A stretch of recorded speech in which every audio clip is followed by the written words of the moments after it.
Welcome back, listeners, to the Brighter Side of Blue, our worldwide podcast. I'm Danny. I'm Tommy. I'm JJ. JJ, we're back in the new studio at Columbo's Cafe and Tavern, the Columbo's Cafe and Tavern studio, thanks to Greg and Ryan Columbo. You know what's the best part about it? What's that? Waitress. Oh, yeah. Yeah, for the... Not. She brings us beer. I mean, all the time. Yeah. It just looks more professional. I mean, I'm a little down on our sponsor Greg Columbo coming down here. Could you believe what he was saying, JJ?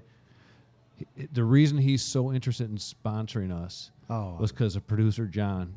He drew him to the show. Everybody's favorite. It's kind of bullshit. You think it's bullshit? What's wrong with it? Not bullshit, but I'm not even lying. Every freaking week, someone calls me and says, "Hey, you know what the funniest is?" You know what Right. Oh yeah, they're like, hey, they like to bust us down a little bit. At first, I was like, I think me maybe. I'm like, no. Hey, you still got Mama Howard. You still have Thank Mama God. Howard on your Right. team. God she love her. loves you. God love her. I mean, but we should put it to rest. This is an internal beef. Let's just say this: he's never gonna be on this side of the camera. Well, he is the boss. Producer John, do you have any ideas how we could solve this? John. Welcome back, listeners, to the Brighter Side of Blue, the worldwide, intergalactic, multidimensional podcast brought to you live from Columbo's, where I grew up basically all my whole life. I'm Johnny. I'm Tommy. I'm JJ. And over here is our producer, Dean. It's Dan. Whatever, producer Dan. All right, let's get on with the show, guys. Producer Jack, I heard we've got a new listener. It's pretty exciting. We have a listener from Lower Mongolia. I don't think that's true. That's what I was told. Lower Mongolia.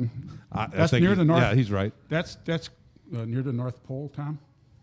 Somewhere down there. Okay. Well, welcome, listener, whoever you are.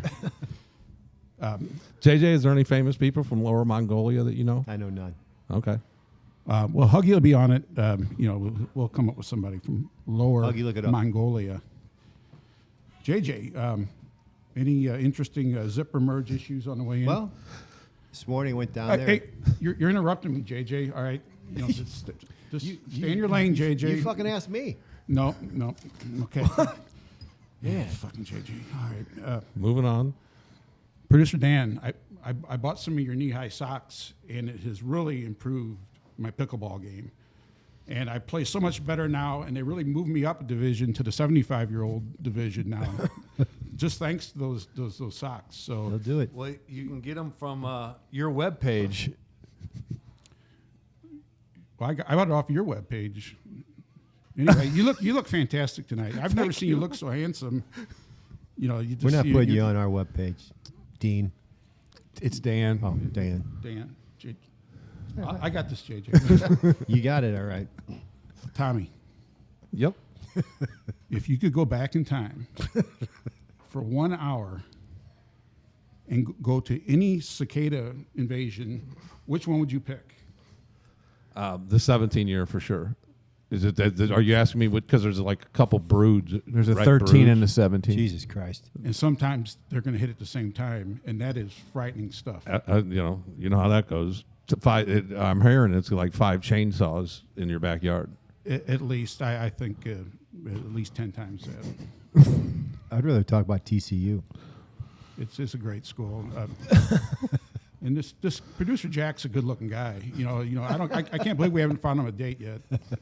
So Well, he's girls, steady now. You just feel free to call it anytime you want. He's had his shot. John. What the heck?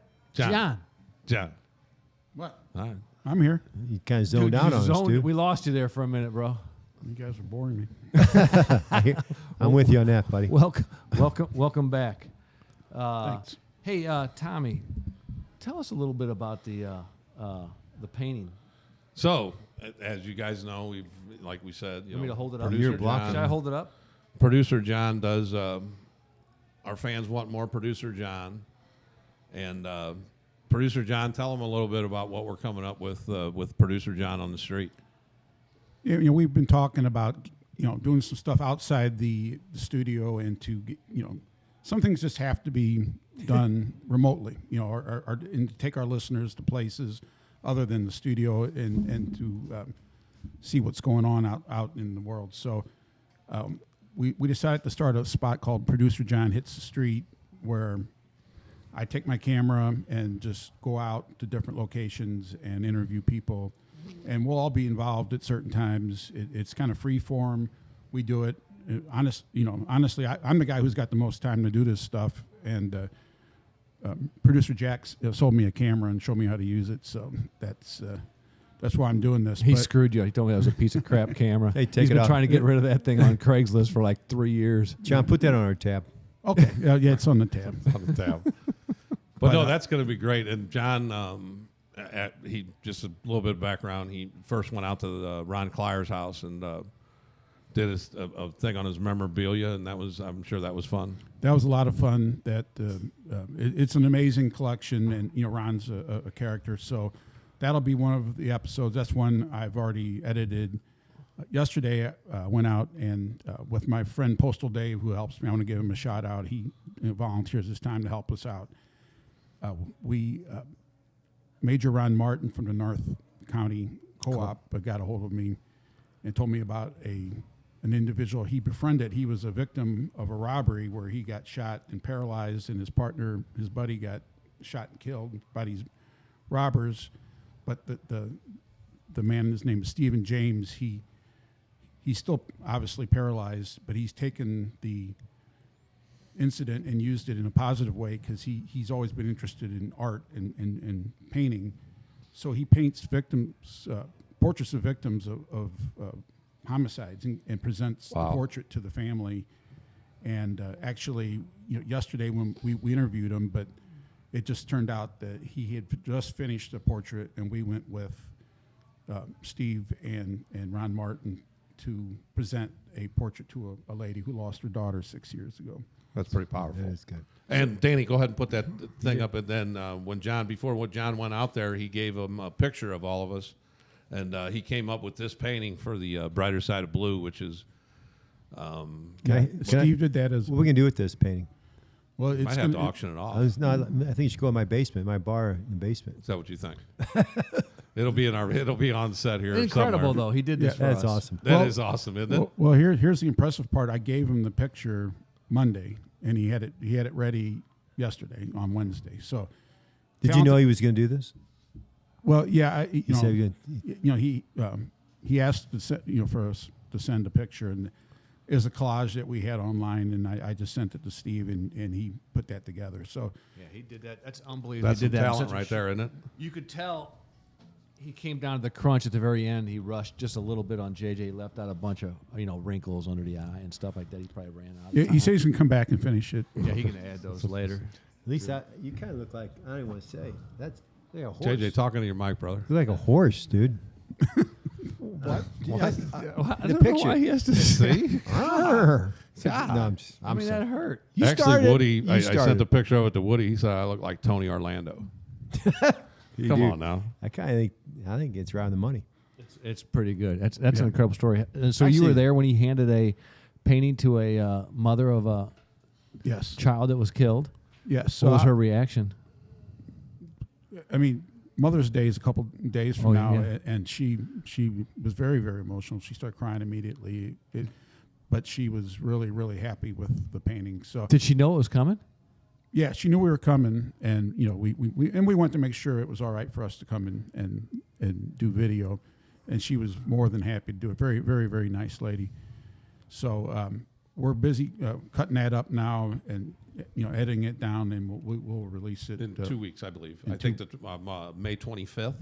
And on that show, we're going to have Ron Martin on that show. We're going to talk about some other thing with Ron. He's going to be a fun guest, and he's got a big heart, and he had a lot to do with And this. he's also known as a trooper for most of you guys. He's And Jerry Layshawk brought his name up, I think, first on Yeah. an episode. definitely a character. in the early days. So Yep. Producer John on the Streets coming to a theater near you. I like yeah, it. we got some good stuff going on. But before we keep going, I want to shout out to my wife, Connie.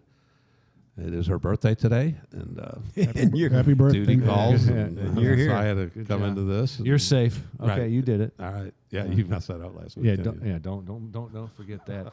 You know, we're still living under the unbelievable terror and Oh no. and just it's a nervousness about these cicadas coming. There's going to be 1 trillion of them coming.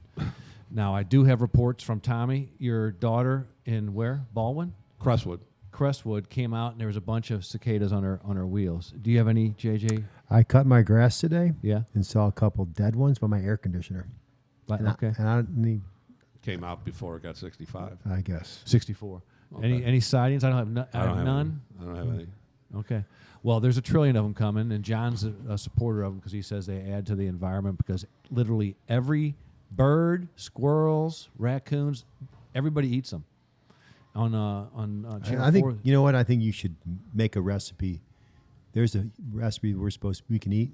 It's in the. It's. I know you know. Cicadas? Yeah. Yeah, that's what I was saying. Are you gonna? Yeah. You gonna bring that in? You should bring that in. When they're full. I want a recipe. We're all gonna eat it on camera. We're all going to eat cicadas? If you make it right- If Dan know baked, about A little hot that. sauce. if Dan baked a cicada pie, what? What shape would it be in? It'd be square. It'd be round. It would totally be square. True pie.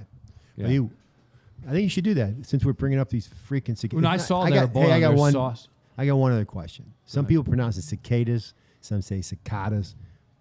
What's the right pronunciation? Let's call the whole thing off. I have perfect, Cicada. John. You say Cicada. cicada, I say cicada. Let's I call the whole think- thing off. I think Some say I like to move on. call the whole thing on. I can't wait till they're here and gone and dead so we can't talk about them anymore. Oh, wait till they come out. We'll really Oh, yeah, have you'll something be to talk talking. about You that. know what? I can't wait till they come out. And then JJ, it'll be all you can talk about it. 10 chainsaws in your backyard for 30 days, 24/7. And you're just cool. You don't want to talk about that. Don't worry about it. We're gonna Hold on. I'm going to go to something funny here. I'll change the subject. No problem. Thanks, Tom. All right, what do you got?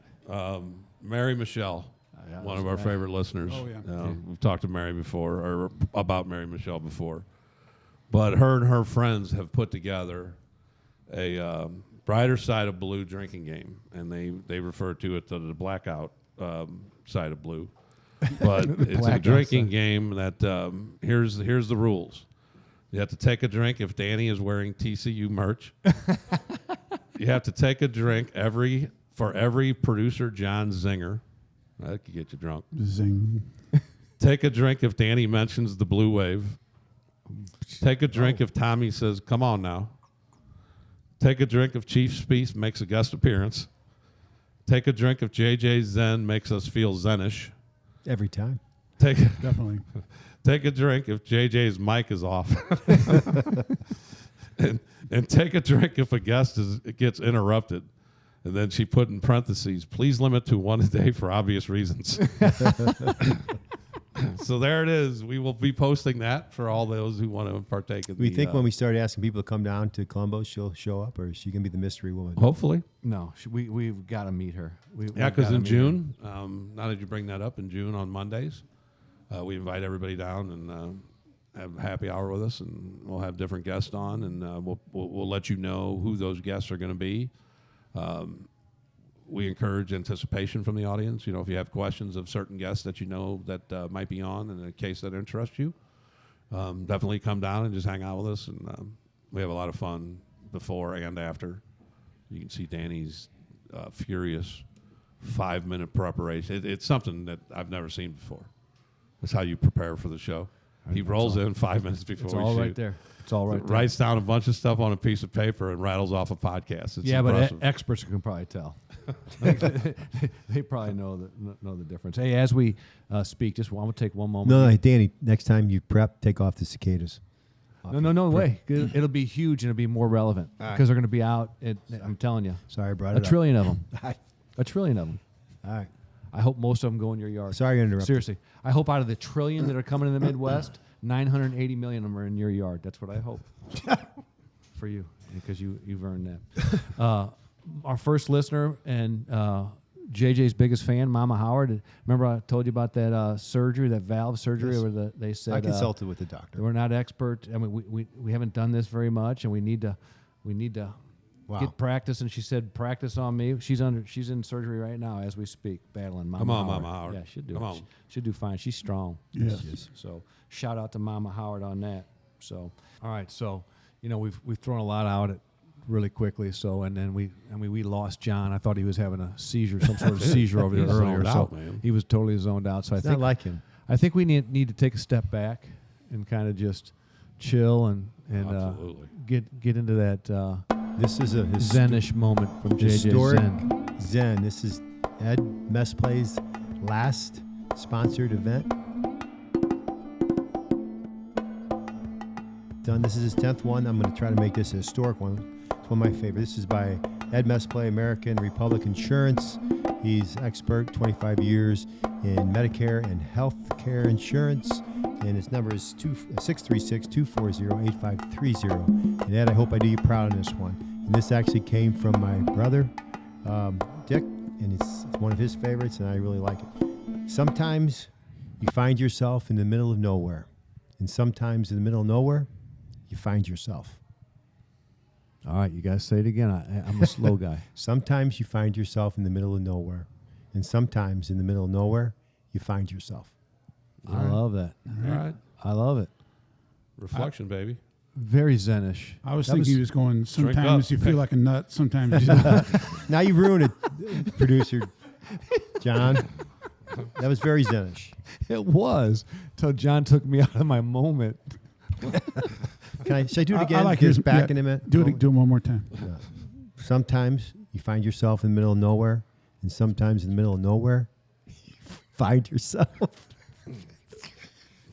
Producer John just made a really weird face at me. What is That's wrong by with you today? That is from You my started new brother, and it was medication? for Ed Messplay. Thanks, Ed. Appreciate you. Six Yeah, three six time to two renew four that zero stuff. New. You've 8530. been good to us, Ed. Thank Yeah, you. Appreciate thank you. you, Ed. You're the first sponsor, I believe.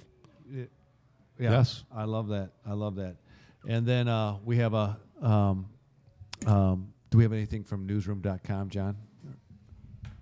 We do. It's going to be a zinger when he starts off laughing off the bat. All right, I'll make this short. Not that short. This week we have a story that happened in St. Louis 110 years ago in 1914. Yeah, he was on break from the Eads Bridge gig. Project. But this involves booze, boxing, and postage stamps. Oh, no. Okay, 1914. All right. Men who buy a drink of whiskey for 2 pennies or 2-cent stamp in Herman Brueggemann's saloon at 815 Market Street stage an unusual boxing bout in a rear room there Thursday, and were having great fun until the police stopped it. The principals were Knockout Dan Stevens, the undisputed champion of the Ivy House, and One Round Bill Hunter, who rooms at the Atlantic Hotel. As a matter of course, What was his name? One round? One Round Bill Hunter. So he was. That's clearing that up. These He guys were lost. both champions of the rooming houses that they lived in, which I guess was the thing. All right. So they were. There was going, a minimal. Let me see what it says. It was scheduled a limited number of rounds and was to be decided on points. And there's where the postage stamps come in, because every time a guy landed a punch on the other guy's face, the referee would stick a postage stamp Where it hit? where it hit. And the thing was, at the end of the fight, the guy who had the least amount of postage stamps on his face won. Tom, this is for real. This I think that should be a new Come on sport. We should now. start bringing that I back like up. that. yeah. Okay. Except So and the writer of this article said, he even said the referee plastered a canceled postage stamp on the face of the fighter who was hit. So uproarious laughter in the rear room about 8:30 p.m. attracted the police. A sergeant and 2 patrolmen. They found Knockout Dan and One Round Bill stripped to their waist and hammering each other viciously. In the corner, a second sat with water, a towel, and a sponge, and a supply of stamps. Against the walls of the room stood 50 spectators. A dozen men slept on the floor while all this was going on. So there's 50 uproarious spectators, and then there's 12 guys just sleeping on the floor. It is a shelter.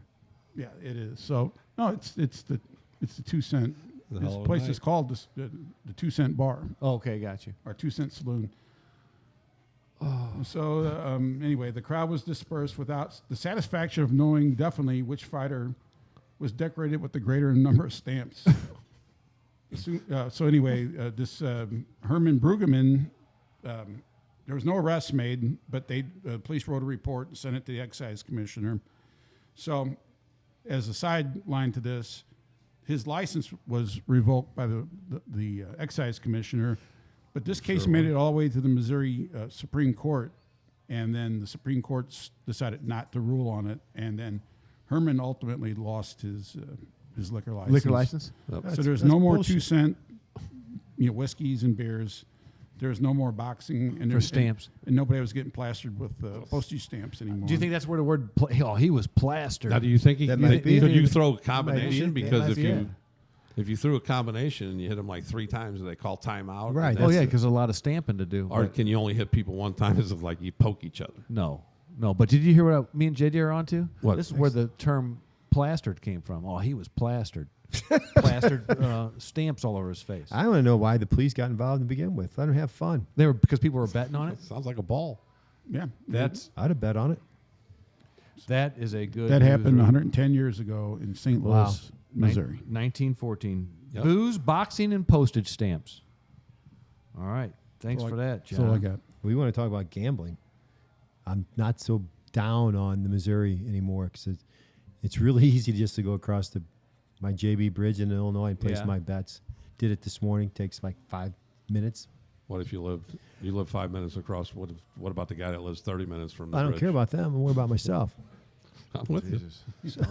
And it's funny because I'm not the only one that parks over there. Yeah, I heard. There's a whole parking lot over Oh there. no, People yeah. go It's across the same bridge. cars all the Apparently, time. yeah, I get my golf bets in. So apparently, some other people did the same thing this morning. So you I meet should the have same bet. I guys should over have there? bet money on Mystic Dan.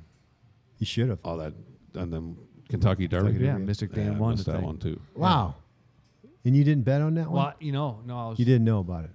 Till I after. turned until it was over. They shock should have put money on that. Yeah, Mystic Dan.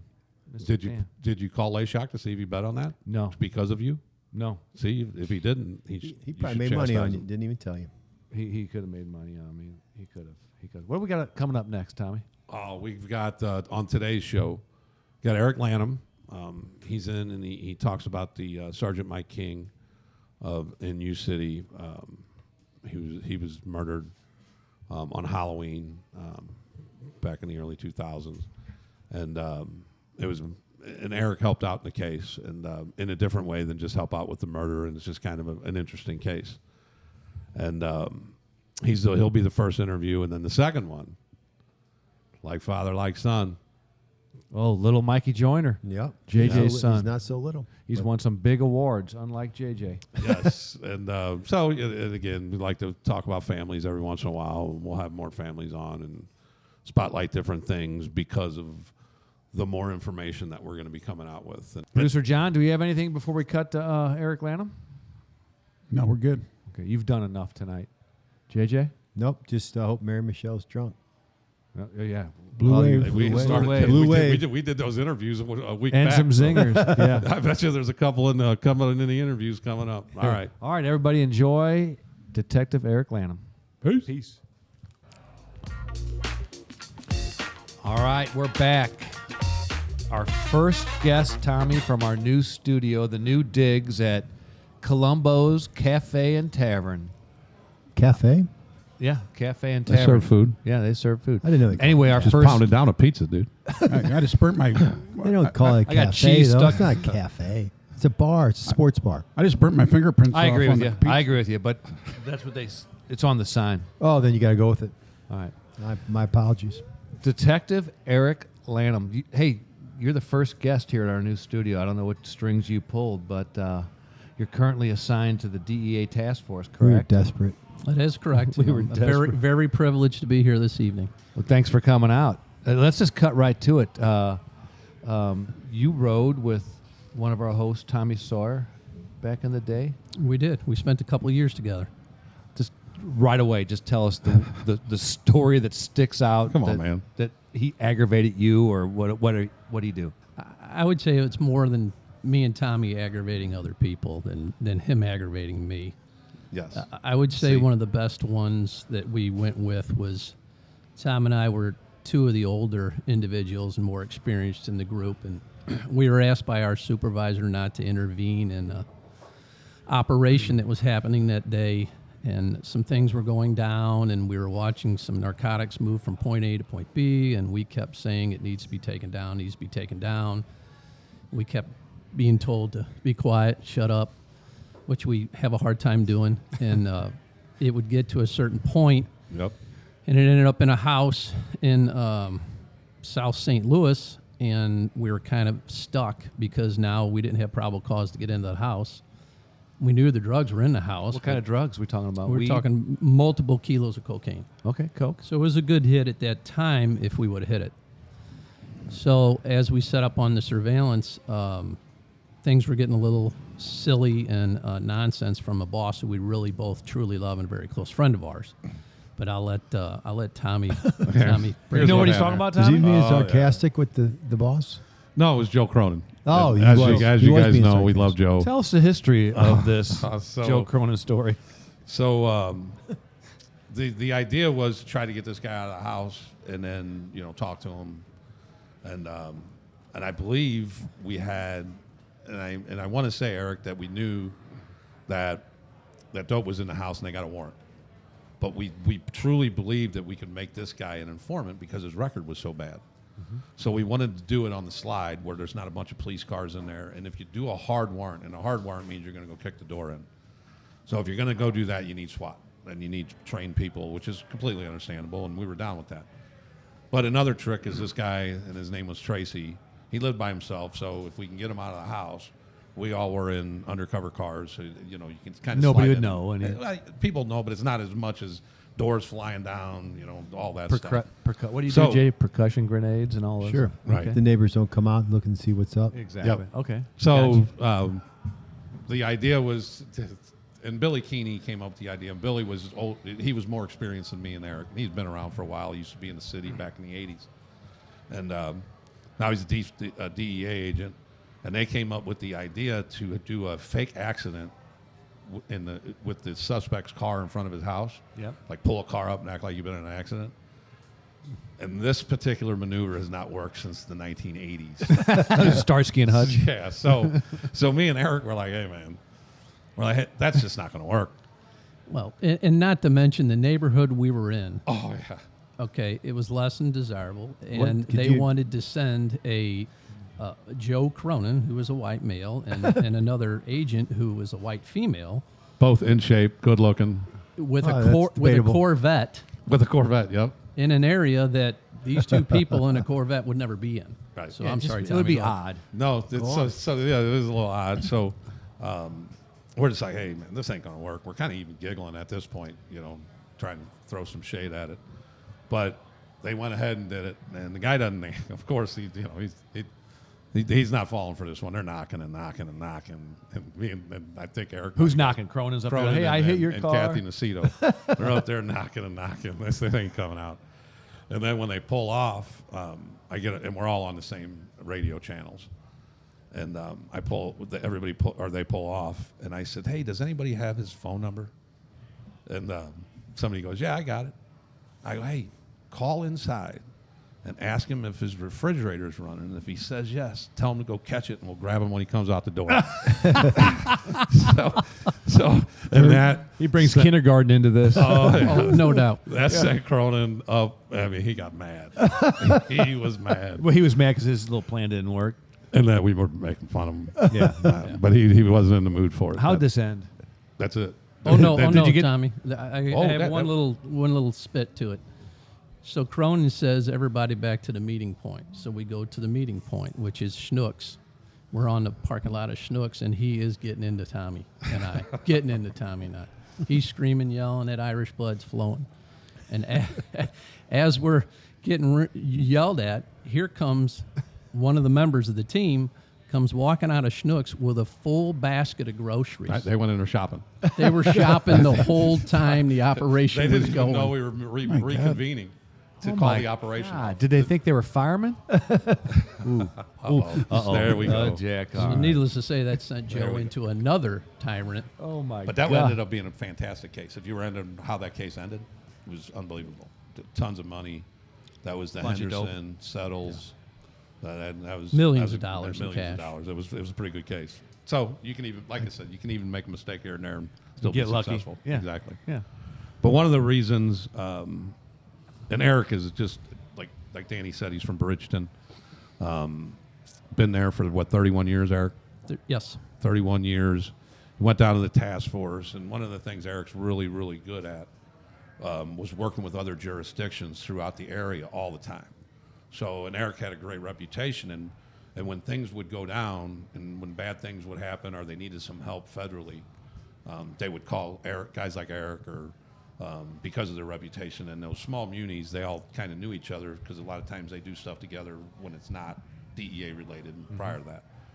So, one particular case that Eric got involved in was the murder of Sergeant Michael King from the U City Police Department, which occurred on Halloween night, 2008, I believe, wasn't it, Eric? That's correct. And so there was a detective by the name of Chris Napier there, and Chris was like Eric in the way that anybody, and I don't want to insult anybody from U City at the time, but Chris was one of them go-to detectives. You know, anything that happened in U City or you needed information out of U City, Chris was the guy we would always call. So in this particular one, you know, Chris is obviously working with the major case squad, I believe, correct, at the time through that. Actually, it wasn't. U City was trying to handle it themselves. Okay, so they're handling the Michael King murder, and Eric called Chris and says, "Can we help you?" And then Eric, you can take it from there. So, of course, he was murdered he was working in the Del Mar Loop that evening. Michael King was while sitting in his patrol car. And I had some connection to U City through one of my brothers. He was a policeman in U City and had retired, but he was close with Chris Napier, and that's how I knew Napier. So, you know, of course, it's St. Louis. We all hear about this tragic event. So I waited a couple days. I called Napier and I said, "Hey, listen, we're here. This is what we do. We've been authorized to give you any help we can give you." So a little time goes by, and Napier called up and said, "Hey, we need it. We need the help. We need the manpower." And that's when the investigation started flowing, and we got involved. And from there, it sprung into something that I had never worked before, and probably the rest of my career, I'll probably never work another case just like that. But what was interesting, though, is that you guys were not working, when you got involved, you were not working on the murder case. What you guys found out that he was involved in high-level narcotic dealing, correct? Absolutely. At first, we got involved to help find him, the murder suspect. His name was Todd Shepard. They had identified him through some things that had happened. We were involved in helping to find him.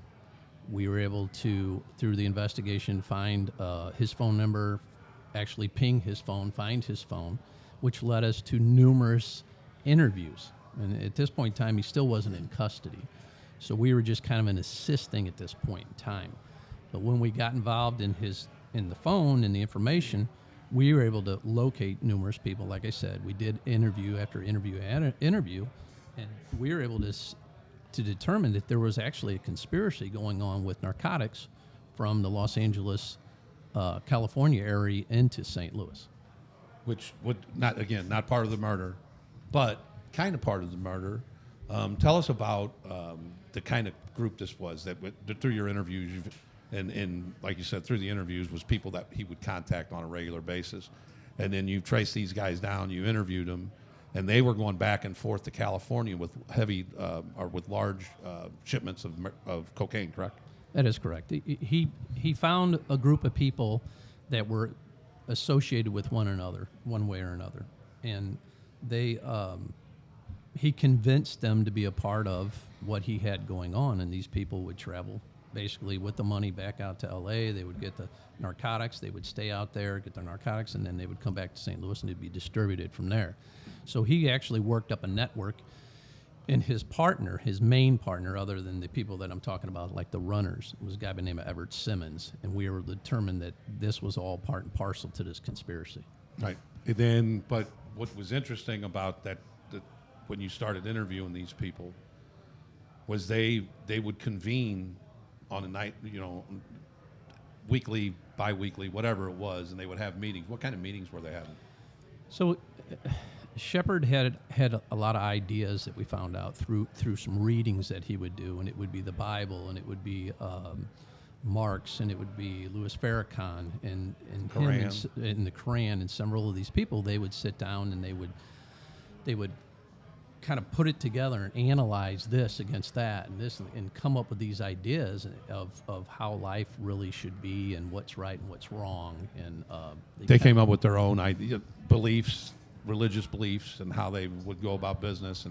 And one of the things that this Todd Shepard was obviously completely disturbed man, and in through those religious beliefs he had. And then there was something that happened earlier with his girlfriend. Talk about that and why he had such an anger towards policemen. So the understanding is that he had a girlfriend, and her name irrelevant at this point in time, but she lived in the city of Wellston, and there was a narcotics search warrant executed on her house, and she was actually shot and killed by St. Louis County SWAT team during the execution of the search warrant. So the understanding was this took Shepard into a whole nother mindset, and also brought forth such hatred for law enforcement. What did she have? Was she armed or what? It ended up finding out that she was she had like a bolt or a piece of metal in her hand. This is my understanding. And then when she came down the steps, they were executing, like there was lights or something, and there was a flash, and next thing you know, Yeah. So he develops this tremendous hate for law enforcement. He's also dabbling in, I would call it cult activity. Would you consider him a cult? I would think in his mind, I can't say they ever labeled themselves anything, but that's what I get from it. Right. And he was kind of the leader. How often do you have these little reading meetings? I don't know. I don't think we ever determined that, Dan. And some of the people would be more involved, right? How they many would spend people? more time with him, and they would sit there and go at it and go at it and go at it for hours and hours. How many and hours. people were in these meetings? JJ, I don't know.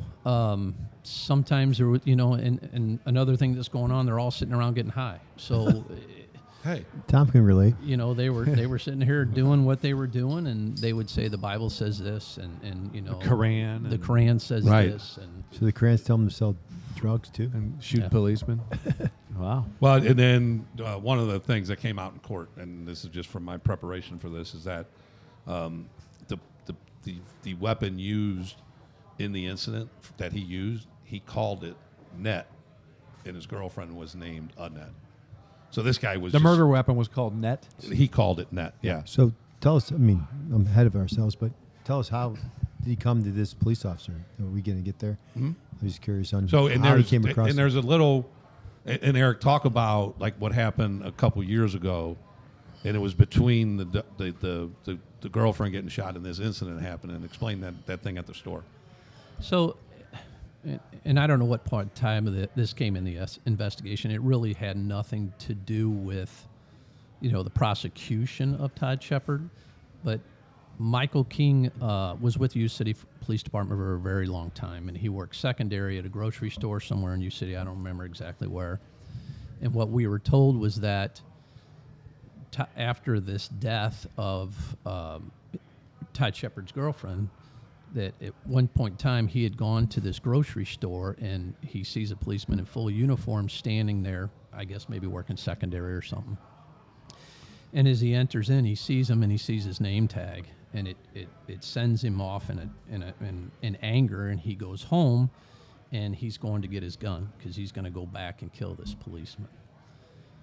Family talks him out of it. He doesn't do that. So we find out later, like I said, during this investigation about this story. Well, lo and behold, the thing that really sent him off in this particular incident was that the name tag on that police officer was King. and he had said that through the books and everything, it was the kings must all fall, is part of the Bible or wherever he got it from. Well, that lo and behold, that ended up being Michael King. Damn. Wow. No, it was a crazy case, and when Eric was working that, I didn't have a whole lot to do with it, but him and John, a DE agent named John McGarry, worked really hard on that with Chris Napier, and in our bureau or in our office, we would often sit around in the morning and have coffee and talk about a lot of our cases, and that was just a very interesting cases. Those guys worked it, and they really did a lot of help. And Eric, talk about what you guys did while they're putting that murder case together. Talk about what you guys did federally to get him indicted that really helped them tighten up their case without trying to charge him too early.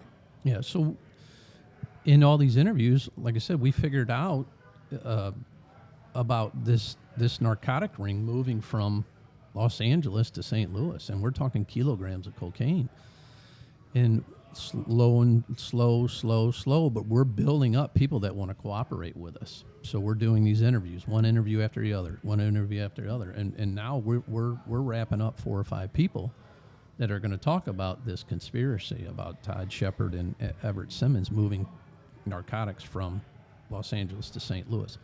Lo and behold, as time would work out well for us, we had a very, very strong Assistant United States Attorney, Dean Hogue. Dean Hogue, yeah. Absolute legend. So Dino had the grit to go forward with us, because what happens in this investigation is we're traveling all over the country. We're getting hotel receipts. We're getting airline tickets. We're putting together this story, and our one problem is we have no drugs. We have no drugs to put on the table to show the jury. We have no drugs to test. Nothing. We're going off of everybody's word. Well, it's extremely hard. Yeah, I imagine to prosecute a case like that. But we had Dean Hogue, we had Jim Delworth, and they were more than willing to go forward. So as U City is putting together their murder case, which we all know takes a lot of time, we're putting together our drug case, and we're going to move forward. So we indict numerous people, to include Todd Shepard, Everett Simmons, and a couple of them in there. So we go to trial. They want to go to trial on this. I don't blame them. I mean, it is their right, but at the same time, we're not putting any drugs on the table. Right. Very unusual. So That's crazy. Dean presents one hell of a case. As you guys know, you guys all knew Dean. God bless him. He was extremely strong, very competent. Part of the problem, it's not a problem, I'm saying that wrong. Part of the hurdle in the trial for the narcotics is we cannot talk about the murder trial. We can't even mention that's why we're there. All right, so the federal judge says you have to explain the drugs, the investigation of the drugs, but you can't talk about the murder. So we went through, I don't remember how many days, I think it was at least a week trial on Shepard and Simmons, and lo and behold, the jury came back guilty. Wow, that's a nice that one. Dean Hogan and that our U.S. Attorney's Office. What a bunch of great investigators they are. I mean, we're blessed with, and it's called the Eastern District of Missouri, and I had the pleasure of working with it, and it's too many names to name, but they were just outstanding. And Dean Hogue and Jim Delworth were on the upper echelon of those, and with many other. But that was just a great office, and that shows you how.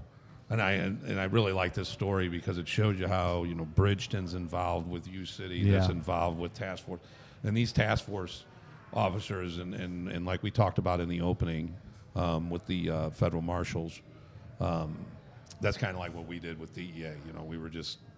We were policemen, but we were part of that group. Right. And Eric was really good at that stuff, and that's why I wanted to have him on, and I just thought that was good. And Eric will be back. Hey, then look, Eric was part of a lot of investigations that we're going to talk about, but I just wanted to get him on. I love it. I want to give Bridgeton a good shout out. They got a good guy down there doing a lot of good work, a lot of good PR work too. Because that means a lot. And Eric, and again, I'm not trying to just say this because you're here, but you're one of the best investigators down there, and that's why you're still down there. Appreciate it, Tom. Don't jinx him. But hey, I had a question. So how soon after you got him for the drug conspiracy case or whatever it was. Did they get him on the murder? So he went to trial not too long after that. Right. So it took a couple years before we got to our trial. And timing worked out well, JJ, because by the time we were done, they were ready for the Good. murder trial. That's awesome. And it went to a full-blown murder trial. Unfortunately, I was not allowed to be in the courtroom. I would have loved to sat in there and paid attention to that. I was asked to stay out in case they would need me later on. But there were some very significant things at one point in time in the trial. I understand, and it's in the papers. It's not hidden. But Todd Shepard actually took the stand in his own defense. And when he did, this is very unfortunate. But Mrs. King was in the front row, Mike's wife, and Todd Shepard got on the stand and played out exactly how he killed her husband. That's rough. Okay. Yeah, and now- then they asked him, "What did you think after you shot him?" He said, "I hoped he was dead." Oh, Jesus. So well, he's in the right place. did he then. kill him working He only got secondary? life. How Yeah, did- he was working secondary. back to the store and- Halloween evening. Yep, that's Wow. terrible. it is terrible. No. It's horrible. And then obviously after that federal marshal stuff, and it does. This stuff hurts. This is when you're on. I'm on several of these text threads. With policemen. Yeah. And anytime a policeman is killed, it doesn't matter where he's killed, it comes across our text thread. Yeah. Because it does hurt. And you want to do anything you can. Unfortunately in North Carolina we can't do anything, but in this particular situation, Eric reached out and it worked out. Yeah. So that was awesome. I just wanted to get that story out there, Eric, and get you on. Your name will come up a lot more, so now everybody will know who you are. Now you're in the history books, brother. Eric, Appreciate it. Last, Thank you. I got one more question for you, and this is kind of stupid, but what Well, year? you don't have to say that. We what year was understand. that? That's Do the you- given. 2008. That was, I 2000. said that at the beginning. I know that's why I said it was a stupid question, but I didn't catch it. I was just curious. All right. Go back to sleep, JJ. Thank you. Thank you. Eric, you did a great job. Screw the rest of them. Peace. What we got, Tommy? Michael Joyner, like father, like son. I think they're trying to try him out and see if he takes my spot. I hope he does. I know. Can you possible take his spot? I think so. All with the old and with new. Yeah, it's about Damn. time. The audience Even he- had the old. Even he's the audience had the old. He didn't even throw me under the bus. He didn't even Bull, now think they need about a it. young buck. Michael Joyner is joining us. Michael's got 12 years on. 11 years on. Don't make me any older I started than the I academy am. in October 2012. Okay. So do the math. I can't do the math. Okay. And 11. he is the son of our beloved JJ. Yes. I see the resemblance. Yeah. And it's a pleasure to have you on. And Michael has known us Since he's a kid. since he was a young kid, and so it was Right. a grand. He came plan. back to haunt me. Yep. Right. And JJ tells that story about how when Kenny Lambert said, "When I go to work, I have fun every day." And JJ said he quit his job and he went there, and I think it bit him in the butt because You were selling hair care products, right? I don't remember. No, you do. You were selling hair care, Thanks right? for bringing that up. Do you remember those days, Michael? Paul Jack, Mitchell. Jack I heard stories. Jack, can you just cut all that bullshit out? Own it, bro. We need pictures. It was a good job. The Wasn't what I was wanting to do, though. That's for sure. The best was he was so poor in the academy that he never even quit his job. He put his 2 weeks in the day, started the academy, and was still making sales calls during lunch Still break. selling hair products It's called during double dipping. I don't think I was doing that. No, not in the academy. I don't think you could. I don't think you can double dip as a Well, Paul Mitchell salesman. I was just saying goodbye to my, salespeople. There are people I called on. Right. Yeah. The hairdressers. Yeah. Nope. Made It some calls, was made some double sales. dippity do. I was broke. I was divorced, 2 kids. It was hard. times were tough. They were. But And this I this is not about you. This is about cut Michael. all that off. This is Yeah, we about might have to cut that. this is about Michael. Michael, you spent some time in the detective bureau. Do you remember how you got there? Oh yeah. The Jerry Layshock. No, that's a bunch of shit. How'd you get there? What do you mean? Jerry Layshock. I working, was the good- major down there. Yeah. I'll see. How about you? How soon we Michael forget? just comes in slinging. I mean, it's funny. Within 30 seconds, he snitched on his dad about double dipping, Yeah. and now he's busting my wasn't double balls. I wasn't double dipping. He's slinging. Slinging it.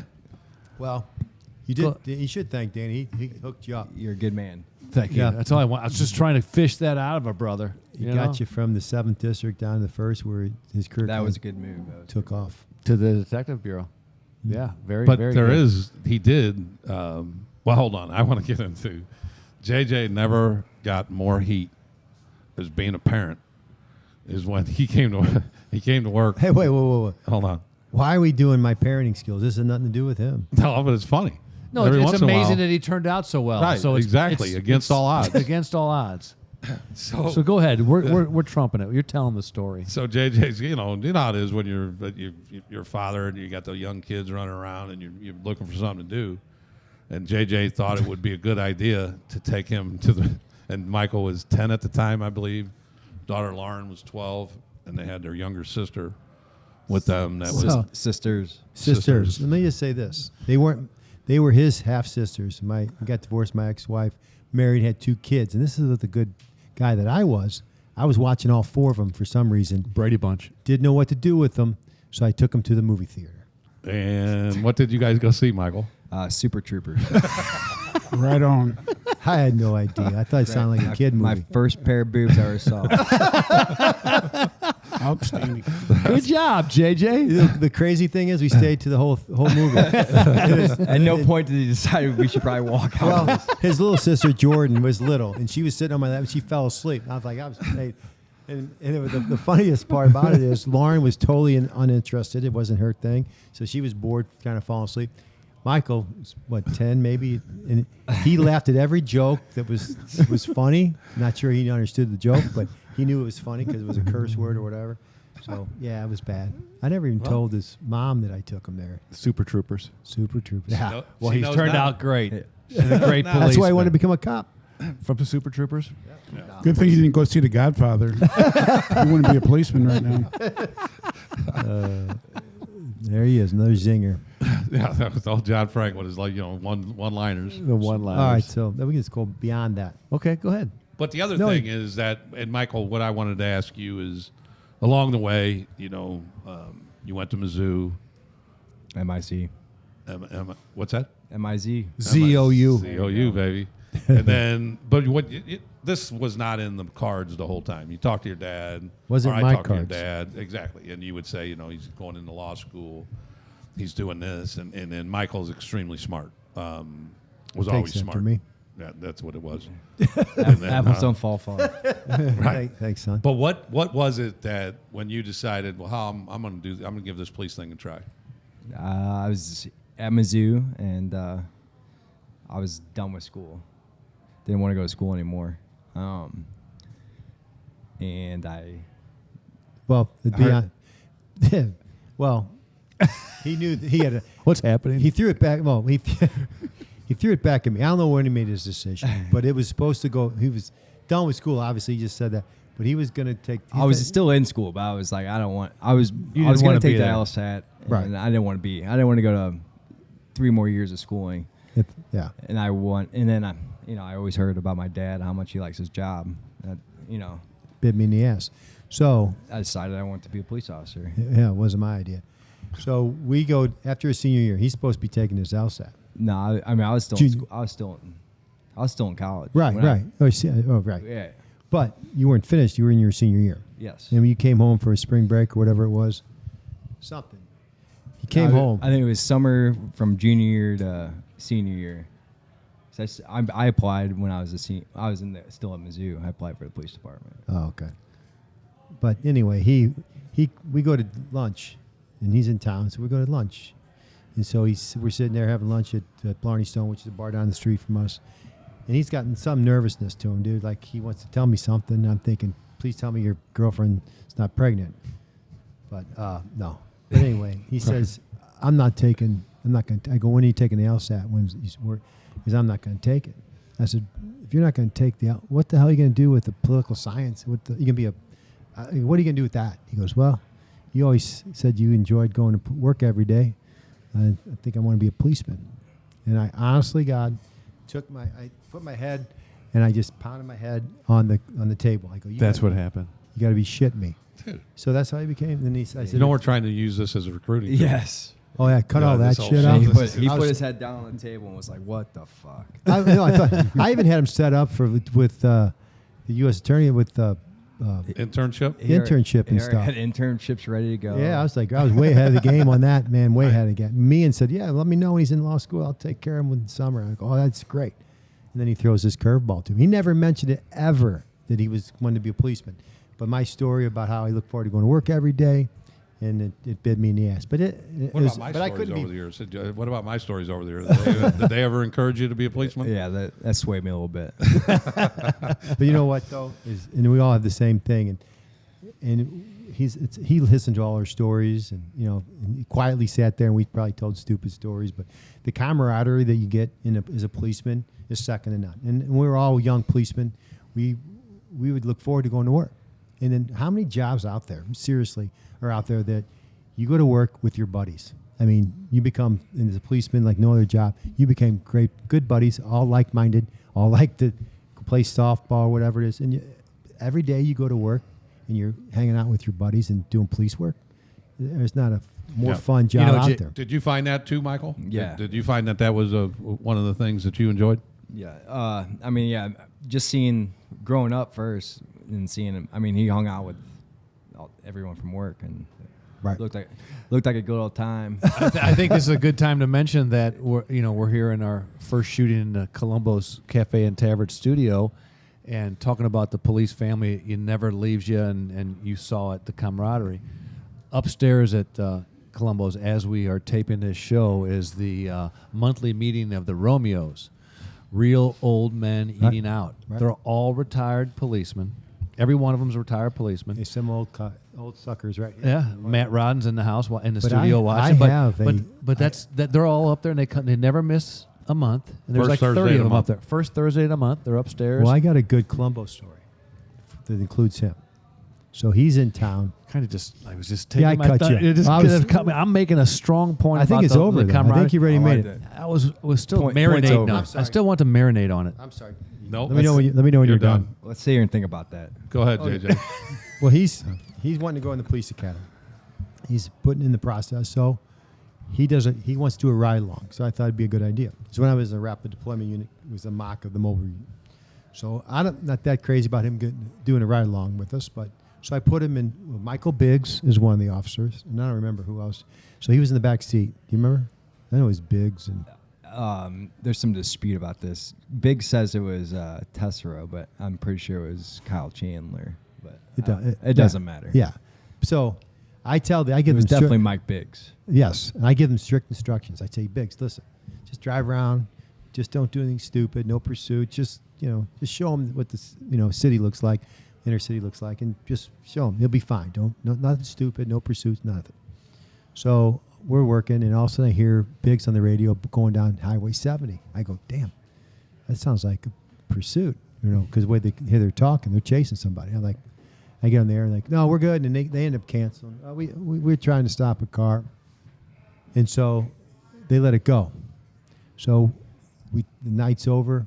We all come here. We're all going to meet up here. So I said, I got some stuff to do. I'm just bring him to Columbo's. We'll have a beer and whatever. So I get there, and it's Michael. He's just gotten the first time he's ever in a police car. He's riding with Biggs and Chandler, whoever it was, and they get in a freaking pursuit that I don't know about. And I kind of think that they might be, but whatever. So we get there, and I think it's all cool. I'm just glad it's over. So he gets there, and he doesn't know. He says, man, I go, how was it? He goes, it was fun, man. We chased that car down 70. It was that was awesome. And I was like, I looked at Biggs. I was like, you mother. Are you shitting me? He was not happy. I was not happy. I told you Neither this was is Biggs after I snitched him out. But he was like, he was all fired We let up. it go when it hit Illinois, though. Of course you did. Yeah, the still other mad side at- of Illinois. I'm still mad at Biggs. Indiana. So one of the things that you always want your son to be better than you, and so JJ, what's the top award you've got? You've got a couple Chiefs letters, right? 5. You got any meritorious awards? No, I don't. How many meritorious awards you got, Michael? I got 0. 2 Medal of Valor, so. Medal of Valor. I'm sorry. Medal of Valor. That's what I missed. I stepped over those. But do you have any Wow. Medal of Valor, Jimmy? No, sir. Okay. Thanks for making me feel bad. No, I was just saying. I don't that have your any son, either. No one put me in for I don't anything. have any either. So No, that's he- not that nothing I- against you, but You know what? Getting a Medal of Valor Part of is- his problem is That's huge. He's a shit magnet. So just shit like It just is. That's why he put me in the detective bureau. Right. But So, Michael, tell us about. I just want to hear. Let's just go to the first one. Go to your first Medal of Valor. What happened? What were you doing? Who you were working with? And why'd they give it to you? And what's the complaint number? I was riding with we were riding 3 deep actually at the time. Me and Jim Worm and Jeff Hooks, and I was in the back seat, and we're driving back from the lab. We got a gun arrest early in the day, and we're driving back from the lab, and them two were veteran officers at the time. They see a guy walking on the street, and they're like, "That's Ladarius. Yeah, that's Ladarius Williams," and they're like, "That he shouldn't be out of prison." He actually got in a police shooting with Sergeant Ann Long, years before that, and they were confused on why he was out of prison. They ran him real quick. They saw he had warrants. We pulled around. He took off running when we stopped. We were gonna arrest him for his warrants. We pulled around. He took off running. Me and Jim Worm get out of the car and chase him through some backyards, some gangways, and we get into a gangway. I finally catch up to him, and I grab him, and I'm gonna take him to the ground. And Jim Worm yells, "He's got a gun! He's got a gun!" He had a gun in his hand. So I threw him on the ground. Gun comes out, lands right next to him. He grabs it. He starts turning it towards Jim Worm. So You did what you had to do. did what we had to do. Yeah. Wow. Yeah. So these two guys just knew him just by face. Yeah. And he had warrants, Did he have active any- warrants. And What's with that said, he was when you say detective bureau, he was actually in this little Yeah, I was working for Squirrel Squad? squirrel squad. They call them squirrel squads, but and Steve Swore was a heck of a sergeant. He had a good little good, crew, yeah, and that's yeah. what their job was, to go out and get gun and drugs or dope arrests. So, and that's what happened. And I remember I was out at the range with some officers working on I was in SWAT at the time, sergeant, and I got that phone call. It was like first thing it was can't think of his name now. Calls me and says, "Your son's fine." Yeah, that's what you want to hear. Yeah, your son's fine, but he's been involved in a police shooting. I'm like, son of a bitch, dude. So I go there, so I get there and make sure he's good. I get there, I just got home from the range, and I get that phone call from Mabry. Mabry calls me. Yeah, Tom Mabry. Like, he never calls me. I know him. He worked this Bush Stadium together. He said, your son's fine, but he's been involved in the police shooting. I'm like, son of a bitch. So I run over there, and I get to he's still at the scene when I get there, and so he's good. I go, you good? He goes, yeah, I'm good. So anyway, we end up going back to headquarters and how they do everything they do there. Right. And so he asked me to call his wife or his girlfriend at the time. They weren't even engaged at the time. I don't know. And his wife now. And so he says, will you call Gretchen? I was like, yeah, I'll call her. Talking about a hard phone call. Because I said, hey, I did the same thing that Mabry did to me. Yeah. Michael's fine. Yeah. But he's been involved in a police shooting. And she started crying. I'm like, I go, you okay? She goes, yeah, I just, it's just the reality. It sucks, whatever. I said, he's good. He's fine. She's okay. But that was a tough phone call. Yeah. But anyway. Speaking of the family portion of it, I wanted Jimmy's perspective on, the Ferguson riots are going on. and at the time, Michael's doing what he's doing with Steve Schwerb, and he's just killing it, making great arrests. And then, JJ, you take it from here. You know where I'm going. Well, at the riots were starting to kick off. We knew one was about to pop off, or going to start once the trial was for Shockley, whatever. No, this is Mike Brown. Was it still Mike Brown? Yeah. Okay. So we knew when there was the verdict would come out that found the officer that shot him. It was going to be, either way, it was going to be some protest. So our department was kind of behind the times or whatever. So they started the CDT team. So they put out a big email. Hey, we need people for a civil disobedience team and blah, blah, blah. And so being in the sergeant SWAT, we were going to be part of the group that trains them all. So as a sergeant, I get the list of all the people that volunteered for it. So I'm looking at the list. I'm thinking, that's a good guy. That's a good guy. Well, I can't believe that guy's putting in, So I'm going down. And all of a sudden, on that paper pops out Michael's name. Michael Joyner going to be on the civil disobedience. I'm like, what? And I was like, why would he volunteer for that? So I call Swerby, the sergeant. He goes, hey, sorry. I told him not to do it. He said he wanted to do it. And I'm like, all right, that's whatever. So I was mad at him for putting in for it. And then, so the riots start. And it's long days for those guys that are on the front line with the shields and the helmets and all that stuff. So they're on. There's a protest that hits the little Vanda vendor in Manchester, the Quick Trip, and they've been going at it all day. SWAT's always called in the very end or whatever. So they got the Quick Trip is just surrounded. They're trying to close it down. Long story short, but all of them are lined up like they do, holding the line. So I get there with SWAT, and I get out, and I see all these guys with helmets on, all the CDT team. But I know he's out there. I know he's been there all day. And it's been a long day for this kid. And so I walk up, and you can't see. I asked one of the guys, hey, where's Mike? You see Michael Jordan? You see Michael Jordan? He's like, oh, he's down there. He's down there. So finally, I get to him, and I poke him on the shoulder. I say, aren't you glad you volunteered for this bullshit? He goes, this is awesome. It was a great time. I was like, son of a I got another one with. JJ's a helicopter dad on the police department. yeah. Wow, yeah. And then there was the time that when the riots were kicking off, and it was that particular one that you volunteered for, and it was on the news every night. They would just put, they'd do the news, and then after the news for 3 hours was them down in Ferguson, just with all this shit kicking off and chicken throwing, and Michael's down there and JJ's down there. Well, JJ's wife Lisa is good friends with us and Connie. And she's having a tough time with it. Her stepson, who she considers her for real son, and he, whatever. And then JJ are both down on the front lines. And it's just a wreck. She enjoyed watching the news and shit. So Connie invites her over to the house and says, just sleep over the house. We'll get through it together. And, so and then Lisa was getting worried, and she was getting amped up.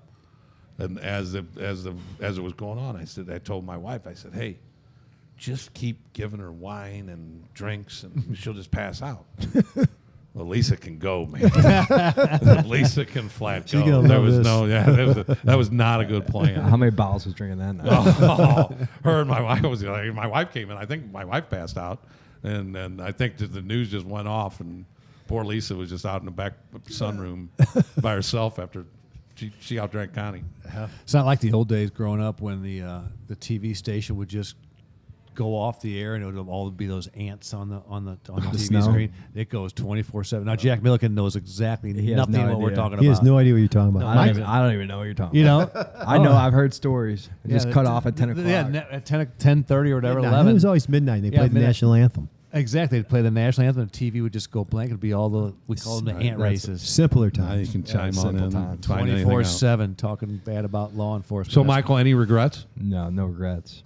You love it? been- Still like it? Yes, still like it. Now, what are you doing now?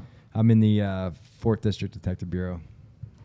I do fraud cases. Fraud cases. All right. Help me Tone out. it down a little bit. Yeah, tone it down. Toning it He's down. got better hours than me. That's what's bullshit. Well, you just had a baby, right? Yep. You 15 and your months wife? ago, 16 months ago. Nah, I said yes, but Just, let me 15. that's close enough. Let me just. We talked about it earlier about the camaraderie, and he has three guys that went to the academy together. Yeah, there's 4 of us. Four total. They are the best. They met in the academy. Didn't know each other from Adam. Now they're the best of friends. They have Friendsgiving. They get together all the time. Now they're all having babies. It just kind of That's reminds pretty reminds us of when we were going through. Yeah. Remember the days? Yeah, it's awesome. And then that's the camaraderie you get in the police department. That's pretty Right. crazy. And No, so, I completely and agree. That's- we say their names: Mike Simpson, Lucky. I don't know. I can't say Lucky. Lucky And then Warchuk, Kelly Kelly Smith, Smith. who actually works for me. But they're the best of buddies. And I think Did that's Michael cool. help Kelly Smith get that job? No. Okay. Well, Just asking. actually, he did me a favor. I took over when I took over the housing division. I wanted some good policemen, and so it wasn't a job that officers wanted to go to right at the time. At the It time. had a bad reputation. So he talked to Simpson and Kelly to put in for it, and he said, "You need to put in for this," and so they did, and we made a good little unit out of it. We made housing great again. Made housing great again. Oh, producer John might have a problem with that. John he was the greatness they were trying to Oh, get that's back Yeah, to. we're trying to get back to. good point. I took it as a compliment. He said Okay. again because they were Again. great. When he Okay, was I got there. you. My bad. They started off with a bang, It got kind of slid there for a minute, and then they tried to make housing great again. I did. I made some right. moves, transferred some people, brought a good proactive group. And Kelly Smith and Mike Simpson, who was buddies from the academy, really turned the table for me down there. I love it. Michael, before we let you go, do you listen to the podcast? No, every once in a while. He's too busy. It's busy. He's got a baby. But the real, I'll tell this one last story. The real reason I became a policeman is when I was like 12 years old. My dad and a bunch of policemen and some prosecutors, they all went to the horse track. He took me with them. I was on a like, Tuesday? And you're 12. yeah, horse hooky. Horse hooky at 12? She Yeah. went? How old do you think I was? Probably 10 or 10 or 12. See? Hey, I Michael was like, got yeah, it from this the- is how he has fun. They're all hanging out. and to add to that, his Steve Schwarb, who became his sergeant, that I encouraged for Danny to put him in that unit, whatever. Schwarb is a great guy, but he's one of the best pony handicappers there is. Oh, unbelievable. He talked, well, Michael came to work for him. He talked him and his buddy Worm, who was working with him, to buy a horse. He bought a racehorse. The good times. Talk and miss. You still got one? No, we thank God she got claimed from us, and then Did you have like Kentucky Derby aspirations? no, like that no, one? we just it was a good way to go out and drink, watch your horse race. It was fun times. We took her to Chicago a couple times and watched her race, but And she got claimed from us. Thank God we got her money back, and then the next race she actually broke her leg. R.I.P. Oh. She's yeah, she's that's not sitting good. here. She's holding the wood up on the wall right now. Oh, she's glue. Oh, come on now. That's He's, some he's good got, glue. but the weird thing, he's got a tattoo with her RIP on his. That is weird. We miss her. No, but I'm like, he's buying a horse. I'm like, you're doing what? I mean, are you shitting me? You're renting right now, living check to check. Do you agree with any decision he's ever made? Because No. all we hear from you is, I can't believe this. Well, hey, Come on. It worked out good, and I couldn't be more proud that he is a policeman. Yes. It's cool that he wanted to follow in my footsteps, and That is cool. we have a good we have something to talk about every time we get together. Yeah, that's that's true. for sure. Absolutely. Hey, How does Gretchen like being in the police family? Hey, she knew. Well, I guess she didn't know. No, I met her before. Yeah. See, Yeah. I broke the news to her too. How'd she Yeah. take it? Similar to your father? She likes it now. Yeah. No. Yeah, 8 years she's later. got she's got new 11 years family. later. New family. that was the whole cool big part family. about me because Lisa she met me as a policeman. She ain't got Right. no bitch. Yep. She knew what she was getting into. Yeah. I Yeah. did meet Connie as a policeman, and I Yeah. think you met Denise as a policeman, right? No. I don't remember. That's gonna go over well. I'm just joking because today's our 32nd anniversary. Oh, Today, but I'm here doing the podcast. so you did meet her Priorities. Loyalty. after. My loyalty. We'll mention that later, but yeah. All right. Hey, it was nice having Michael work for me. Yeah, he's a hardworking detective. I was proud to have him That on was board. good. We- You we- took We had a that. good detective. That bureau. was the redistricting. Yeah. You played it like it was a fantasy football Draft draft, Kings. and Yeah, I everyone did. else was just sitting there with their thumb up their ass. Yeah, I did. That was the most bizarre thing I've ever been a Yeah. part of. We'll talk about that. That some was other cool. time. We actually brought that All up right. on an early podcast, I believe. Yeah, you did. You did a So, good job. I thanked you for that. Then Yes, you did. Thank you. Like father, like son. son. Michael, thank you. Also, first interview in the new studio. And always remember, communities that support law enforcement are safer places to live. Peace. Peace.